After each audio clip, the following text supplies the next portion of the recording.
오늘은 나의 옥합이라는 제목으로 여러분들과 귀한 은혜를 나누도록 하겠습니다. 우리 제목 한번 읽어볼까요? 시작. 나의 옥합. 네, 나의 옥합. 오늘 본문을 보면요, 6월절이 다가오기 한 일주일 정도 전, 그러니까 아주 특별한 시간을 배경으로 하고 있는데, 여러분 6월절은 잘 아시죠? 어떤 날인지?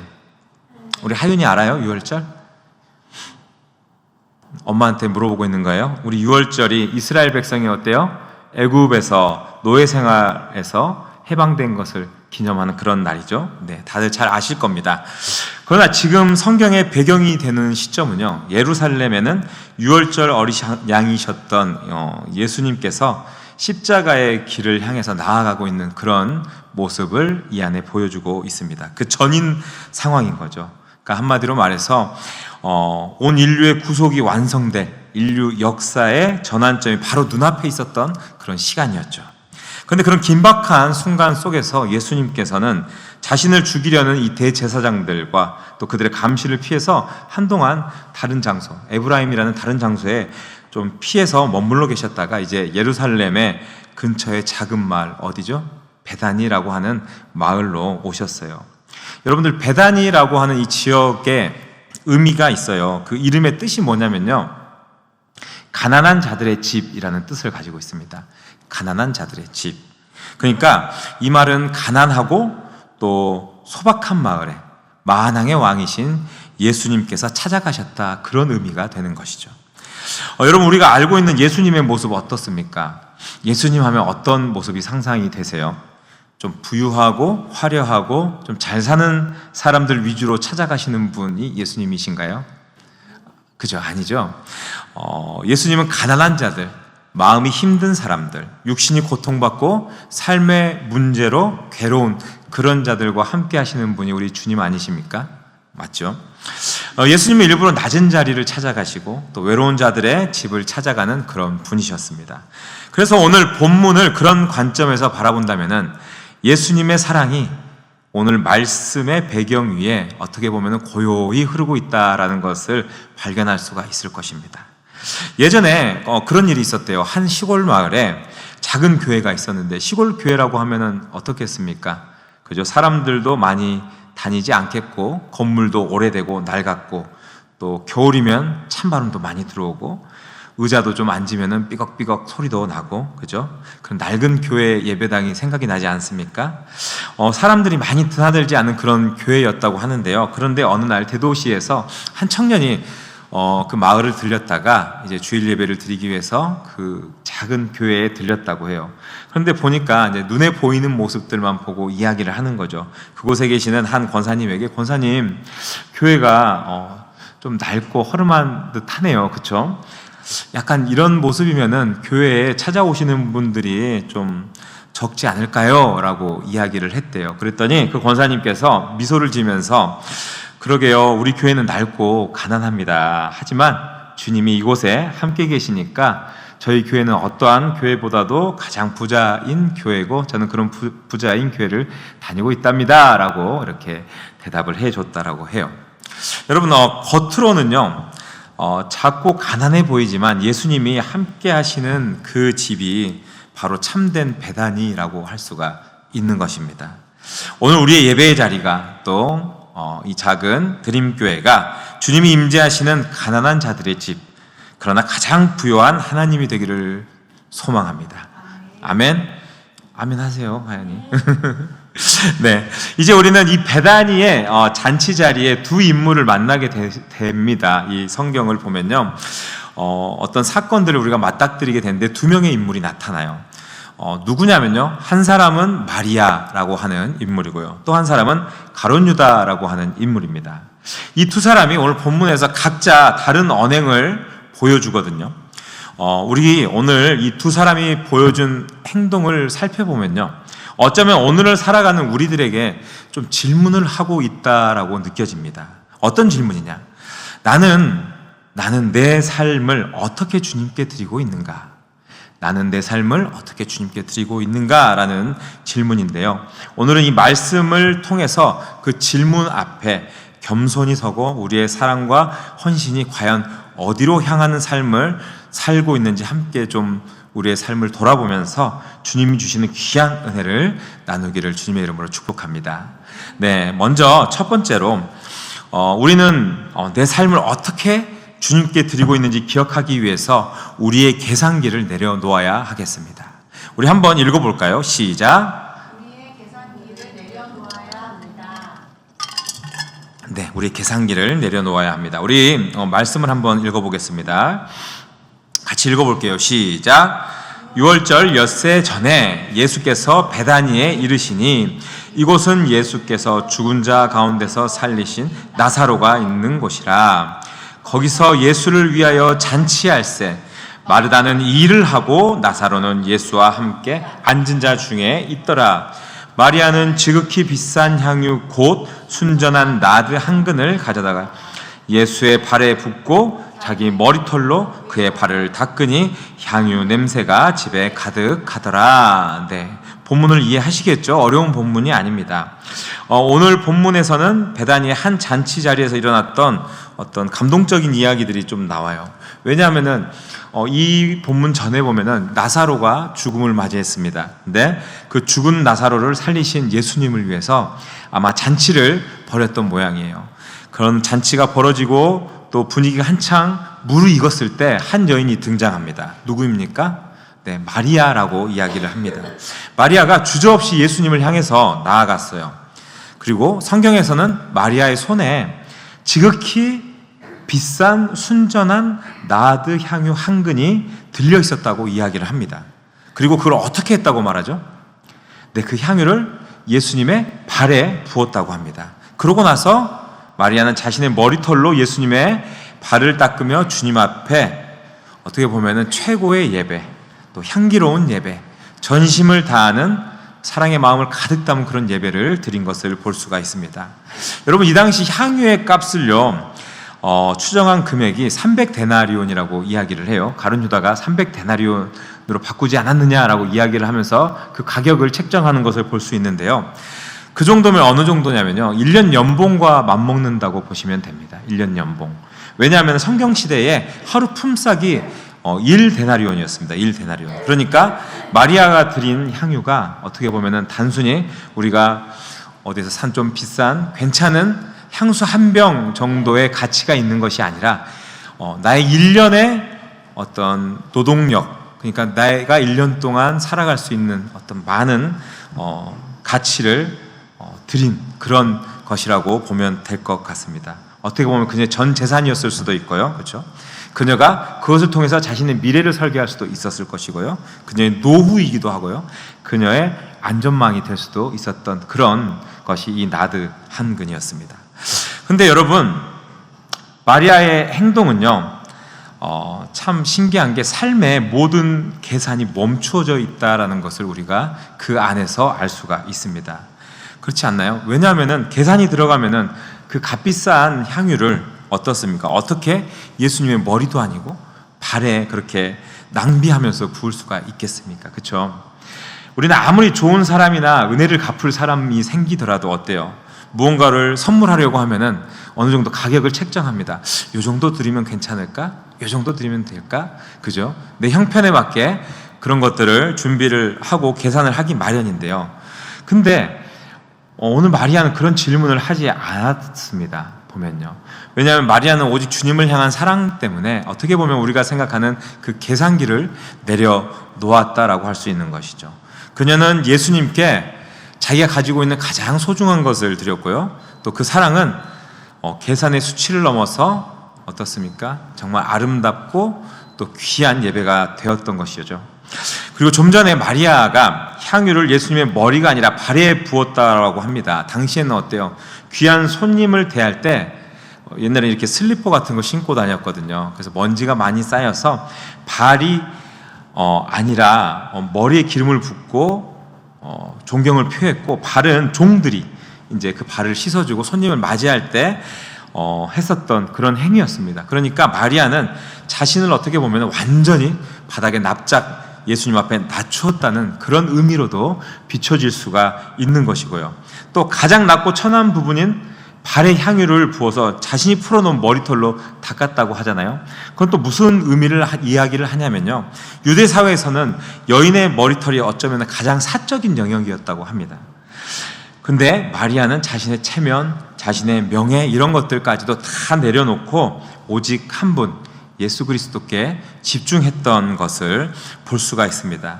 그 모습은요, 우리가 그렇게 해석할 수 있습니다. 그녀의 헌신, 겸손을 넘어서 예수님을 향한 경애와 사랑이 그 안에 담겨 있었다라는 것을 우리가 알 수 있는 것이죠. 여러분, 발을 닦아주는 그 낮은 모습 하면 어떤 모습 생각나세요? 그렇죠. 우리 예수님께서 제자들의 발을 닦아주셨던 그 장면하고 오버랩이 되지 않습니까? 맞습니다. 그녀의 이러한 행동들은요, 훗날 예수님께서의 제자들의 그 발을 씻기시던 장면을 미리 보여주는 예표가 되기도 하는 그런 장면입니다. 어쩌면 오늘 본문을 통해서 이 섬김의 왕이셨던 이 사랑의 예수님이 그 아름답고 귀한 사랑의 마음이 어쩌면은 이미 그 마리아 안에 자리 잡고 있었던 것을 우리에게 나타내주고 있는 것입니다. 그래서 성경이 이렇게 얘기합니다. 향유 냄새가 집에 가득하더라. 향유 냄새가 집에 가득하더라. 네, 그 향유의 향기는 집안에 가득 차고 넘쳤습니다. 그러니까 마리아의 헌신이 그 자리, 그 발에만 머무르는 것이 아니라 그 향기가 온 집안을 덮었다라는 이야기죠. 여러분, 우리가 드리는 참된 예배는 결코 개인적 행위나 어쩌면 일회성 그런 이벤트로 끝나지 않는 것입니다. 큰 것을 드려서 어떤 성대한 예배를 드렸다고 거기서 끝나버리는 것이 아니라 한 사람의 헌신이 방안을 채우고 공동체를 감싸고 세상을 변화시키는 그런 의미가 이 안에 담겨 있다는 것이죠. 그러니까 진정한 믿음의 공동체는 바로 그런 헌신과 또 사랑과 향기로 채워진다는 것입니다. 우리가 교회에서 보면은 많은 분들 중에 특별히 정말 많은 것들을 들여서 헌신하시는 분들이 있습니다. 그분들은 아깝지 않아서 그랬을까요? 아마 우리가 신앙적으로 그런 경험들이 있겠지만 그런 일들은 정말 주님을 사랑하고, 그죠? 그 일들을 통해서 많은 사람들이 감동받고 또 은혜를 나누고 그로 인해서 교회 공동체가 변화되고 세상까지 변화될 수 있는 것이 이러한 모습이라는 것이죠. 그래서 여러분들에게 이렇게 묻고 싶습니다. 오늘 우리의 나드 향유는 무엇입니까? 라고 이렇게 질문하고 싶습니다. 우리의 나드 향유, 우리의 시간일까요? 아니면 우리의 재능일까요? 아니면 우리가 가지고 있는 재정이나 물질들일까요? 아니면은 내가 가지고 있는 어떤 명예일까요? 한번 생각해 보실 수 있을 것 같습니다. 우리가 가장 소중하게 붙잡고 있는 그 무언가가 어쩌면은 바로 주님 앞에 내어드려야 할 향유라는 것이기 때문입니다.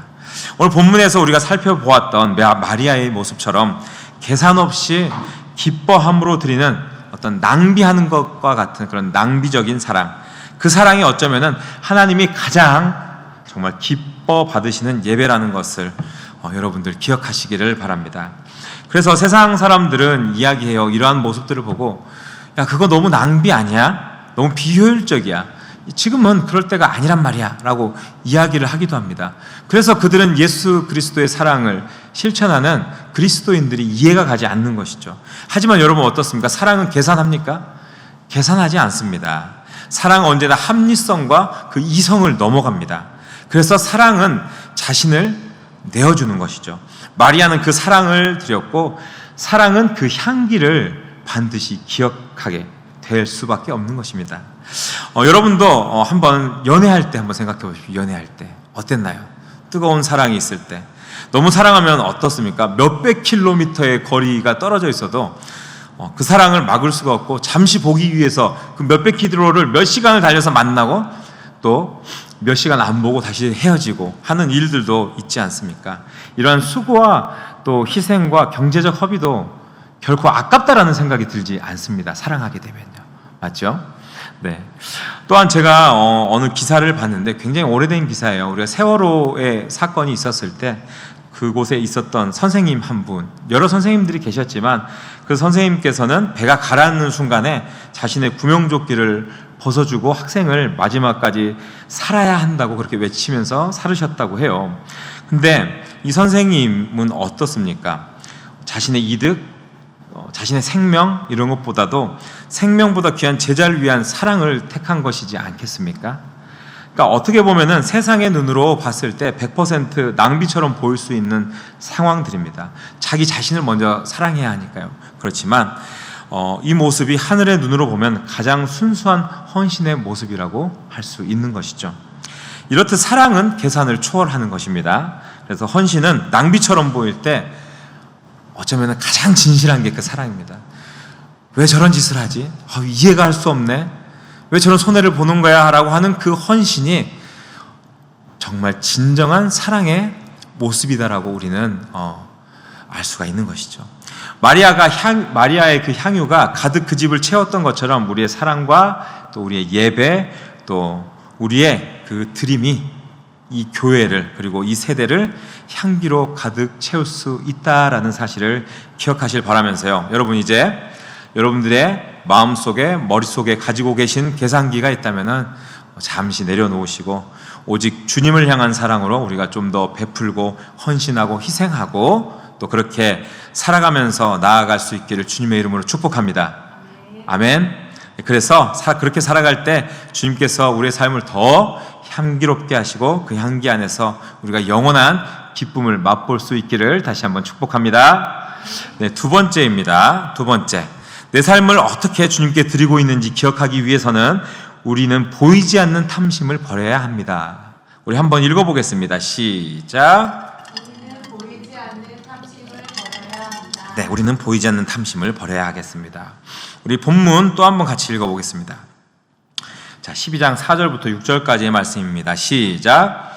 제자 중 하나로서 예수를 잡아줄 가룟 유다가 말하되 이 향유를 어찌하여 300데나리온에 팔아 가난한 자들에게 주지 아니하였느냐 하니 이렇게 말하면 가난한 자들을 생각함이 아니요 도둑이라 돈괴를 막고 거기 넣는 것을 훔쳐 가미러라. 아멘. 네.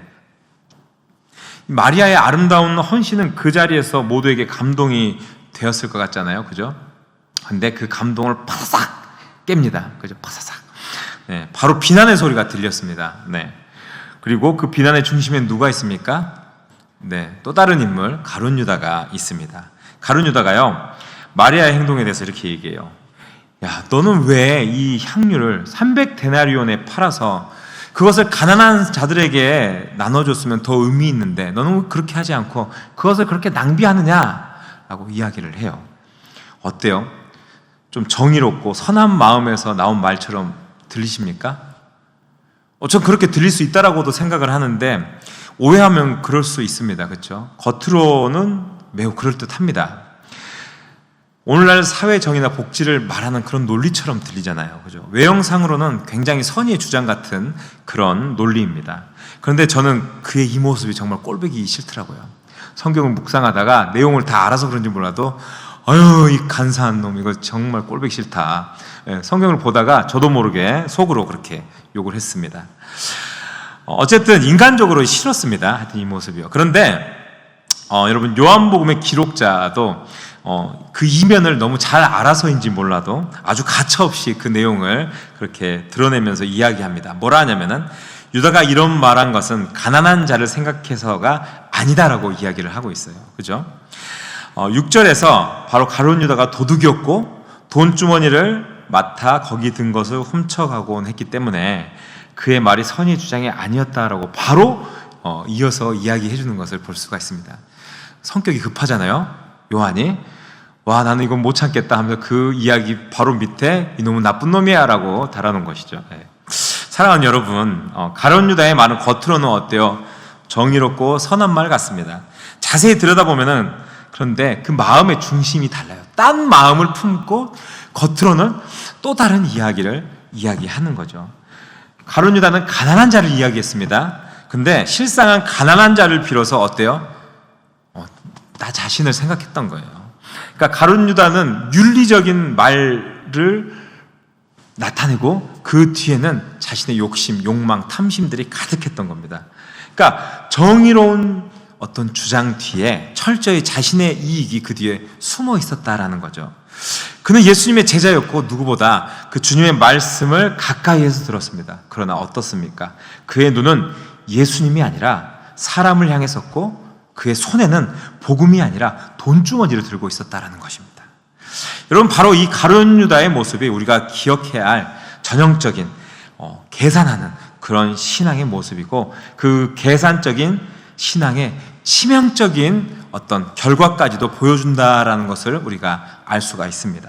가룟 유다가 겉으로는 주님을 최접근해서 따르면서 믿음이 정말 좋은 것처럼 그렇게 보이지만 속으로는 철저히 자신의 유익을 위해서 계산하고 있는 그런 신앙.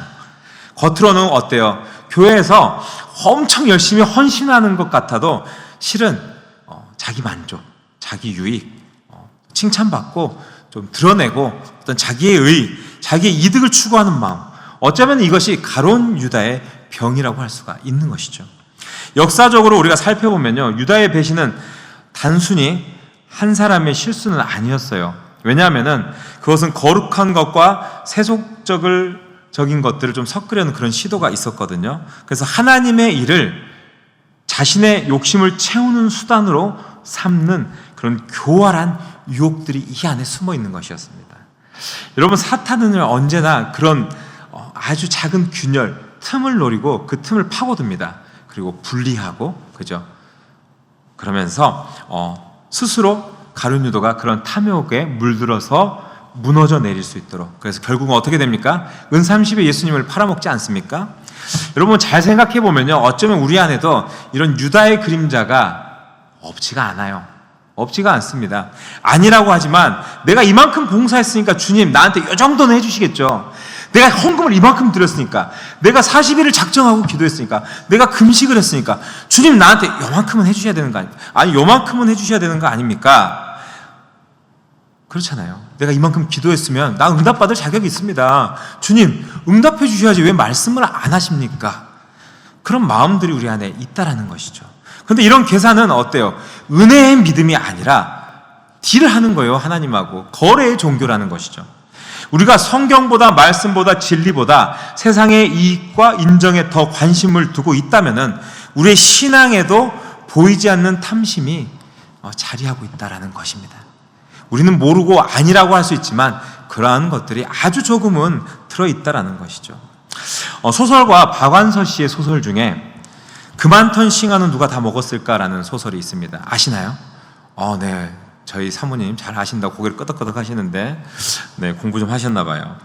이게 어떤 내용이냐면요, 1930년대부터 50년대까지의 그 우리나라의 격변기를 이 한 주인공을 통해서 유년에서 청년으로 건너가는 그 주인공의 시선으로 담아낸 이야기인데요, 해방과 또 6.25 전쟁, 그런 것들을 겪으면서 그 안에 찾아왔던 그 비극을 주인공이 느낀 소설의 흐름에 이렇게 담아낸 내용으로 볼 수 있는데, 거기서 어떤 이야기를 하냐면요, 이 주인공이 가난은 사람을 힘들게 하지만 사람을 무너뜨리는 진짜 원인은 더 가지려는 욕심 때문이다라고 이야기를 해요. 어떤 것 같습니까? 이런 통찰이 이 소설 전반에 흐르고 있어요. 가난은 사람을 힘들게 해요. 하지만 그 가난이 사람을 무너뜨리는 게 아니라 사람을 진짜 무너뜨리는 원인은 그로 인해서 내가 더 가지려고 하는 그 욕심, 욕망, 탐심이 사람을 넘어뜨린다라는 이야기를 하고 있는 것이죠. 그러니까 여러분, 가난보다 더 무서운 것은 이런 탐심입니다. 우리는 가난하고 어려워도 어때요? 가슴을 펴고 정직하고 성실하게 살라고 그렇게 배워왔습니다. 그렇죠? 그리고 그것을 벗어나려고 어때요? 우리는 가난함을 벗어나고 어려움을 벗어나려고 많이 애쓰고 노력했습니다. 그런데 그 모든 과정을 생략하려고 하는 행위가 어쩌면 탐심이기도 해요. 그렇잖아요. 점프하고 싶은 거예요. 더 많은 것을 갖고 싶어하고 내가 스스로 가질 수 있는 것보다 더 많은 것을 욕심내는 것들. 그러니까 오늘 유다의 마음을 병들게 한 것도 어쩌면 그런 것들이라고 합니다. 그래서 우리에게 오늘 말씀이 묻습니다. 너의 신앙의 중심에는 무엇이 있느냐? 무엇이 있느냐? 여러분의 신앙의 중심에 주님이 계십니까? 네, 주님이 계시나요? 아니면 나의 욕심이 조금이라도 자리하고 있지 않습니까?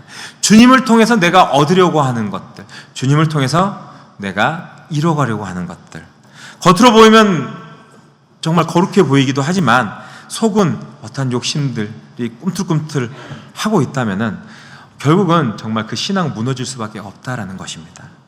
오늘 우리의 마음에 한번 조용히 비춰보시기를 바랍니다. 그리고 주님 앞에 이렇게 고백하기를 원합니다. 한번 따라해 보겠습니다. 주님, 제 마음 속에 탐심을 깨트려 주십시오.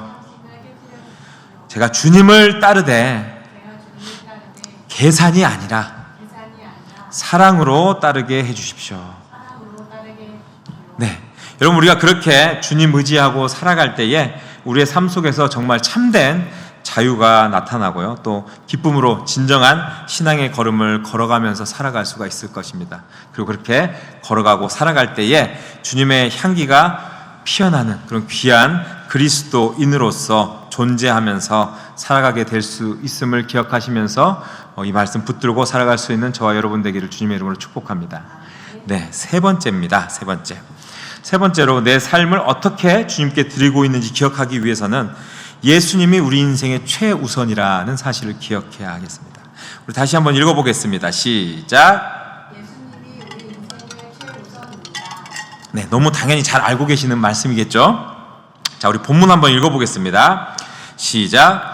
예수께서 이르시되 그를 가만두어 나의 장래할 날을 위하여 그것을 간직하게 하라. 가난한 자들은 항상 너희와 함께 있거니와 나는 항상 있지 아니하리라 하시니라. 아멘. 네. 마리아의 어떤 헌신적인 행위가 어땠어요? 비난을 받아서 감동이 파사삭 깨졌다 그랬죠? 그러자 예수님께서 바로 나타나서 짠 하고 방어해 주십니다. 어떻게 편들어 주시냐? 예수님께서 변호를 해 주시는 걸 볼 수 있는데, 그를 가만두어 나의 장래할 날을 위하여 그것을 간직하게 하라. 어떤 의미일까요? 되게 깊은 의미를 직접 선포한다라고 볼 수가 있는데요. 이 말은 그냥 단순하게 마리아를 위로하려고, 그냥 공격당하는 마리아를 지켜주려고 하신 말씀이 아니라는 거예요. 그러니까 이 말씀 속에는요, 좀 더 깊이 들어가면요, 이 성경 안에 있는 구속사의 비밀이 담겨 있다라는 것을 알 수가 있습니다. 예수님은 마리아의 행동이 어떤 단순한 예수님을 위한 감사의 표현이 아니라, 그러니까 당신께서 죽으시고 또 장례를 치러야 할 그런 모든 것들을 미리 준비하는 예언적인 행위였다라는 것을 밝히고 계십니다. 그렇잖아요. 말씀에서 뭐라고 해요? 가난한 자들은 항상 너희와 함께 있지만 나는 항상 너희와 있지는 않는다라고 말씀하시지 않습니까? 아마 마리아는 자신이 헌신을 하면서도 이게 어떤 의미인지는 아마 몰랐을 겁니다. 그렇잖아요. 그런데 그녀의 사랑과 직관은 말씀보다 앞서 예언이 되었다라는 것이죠. 참 놀랍지 않습니까? 하나님의 섭리가. 그녀는 자신도 모르는 사이에 하나님께서 세상을 구원하실 십자가의 계획 한가운데 자신도 모르게 서 있었다라는 것이죠. 할렐루야입니다. 할렐루야. 여러분, 당시 유대인들은요, 장례에는 향품이 사용이 되었대요. 왜냐하면은 시신의 부패를 막기 위해서 그런 것들을 사용을 했다라고 합니다. 그래서 요한복음 19장에 보면요, 아리마대 요셉하고 니고데모가 무려 100근이나 되는, 100근이면 한 30kg 그램 정도 되는 몰약과 침향을 가져와서 예수님이 십자가에 달려 돌아가신 후에 장례를 치를 때 시신을 그 향품으로 감쌌던 것을 우리가 볼 수가 있습니다. 이게 어떻게 보면요, 왕의 장례를 치르는 방식이었다라고 해요. 그래서 예수님은 십자가 위에서 진정한 왕으로 죽으셨고, 마리아의 향유는 그 왕의 장례를 미리 준비한 사랑의 예배가 되었다라는 것으로 우리가 이해할 수가 있습니다. 여러분, 8절에서 주님이 이렇게 말씀하십니다. 가난한 자들은 항상 너희와 함께 있거니와 나는 항상 있지 아니하리라. 무슨 말입니까? 그러니까 오해하면은 예수님 봐라, 예수님 가난한 자들 외면하라고 하시네, 자기만 챙기라 그러시네 라고 하는데 그게 아니잖아요. 그렇죠? 절대 오해하면 안 됩니다. 구약에 살펴보면 구약의 율법도 가난한 자들은 항상 내 가운데 있으니 그들을 도우라고 이야기하잖아요. 그러니까 그 말이 틀린 건 아닙니다. 그렇지만 이것은 무슨 얘기냐면요, 예수님께서 말씀하시는 이 순간만큼은 어떠한 선한 일, 선행보다, 모든 명분보다 하나님의 구속을 완성하는 십자가의 뜻이 더 중요하다라고 말씀하신 거예요. 그러니까 인류를 구원하기 위한 일이 가장 중요하다라고 이야기를 하신 거죠. 그래서 주님께서 말씀하십니다. 가장 큰 것을 잃지 말아라. 이제 곧 지나갈 작은 일들보다 지금 내 앞에 서 있는 구원의 본질을 붙잡아라. 그러니까 그 본질에 대해서 바라보기를 원하셨습니다. 그러니까 마리아의 헌신은 진리의 우선순위를 붙잡는 그런 예배였다라는 거예요. 그녀가 가장 드릴 수 있는 좋은 것들, 또 그것을 가장 결정적인 순간에 가장 중요한 분에게 드렸다라는 것이죠. 그것이 바로 예배입니다. 그리고 그것이 바로 믿음의 본질이 된다라는 이야기죠. 오늘날 우리에게도 똑같은 도전이 주어집니다. 세상은 어때요? 늘 현실적이고 합리적인 것을 우리에게 원합니다. 그렇잖아요. 그것이 정답이라고 이야기를 하고, 지금 나에게 필요한 것, 지금 나에게 이익이 되는 것, 그것이 우리 인생의 중심이 됩니다. 그러나 주님이 말씀하세요. 뭐라고? 먼저 그의 나라와 그의 의를 구하라. 그러니까 예수님이 우리 인생의 중심이며 모든 우선순위의 기준이 되어야 한다라는 이야기입니다. 오늘 우리는 마리아의 계산 없는 사랑, 그렇죠? 또 유다의 계산적인 탐욕, 그리고 이런 모습들을 보게 되었어요. 세상은 늘 이익을 따졌지만 어때요? 사랑은 계산하지 않는다라고 했습니다. 마리아는 주님께 가장 귀한 것을 드렸고, 유다는 자기 이익을 위해서 주님을 팔았습니다. 여러분, 우리는 세상 그 무엇보다 예수님이 우리 인생의 오늘 세 번째 대지처럼 최우선이 되어야 할 것입니다. 우리가 갖추어야 할 지식보다, 우리의 체험보다, 우리의 행위보다 더 중요한 것은 바로 주님을 향한 진심 어린 사랑입니다. 이 시간 여러분 간절히 바라는 것은요, 지금 바로 이 순간 주님 앞에 우리의 향유를 깨뜨릴 기회라는 것이죠.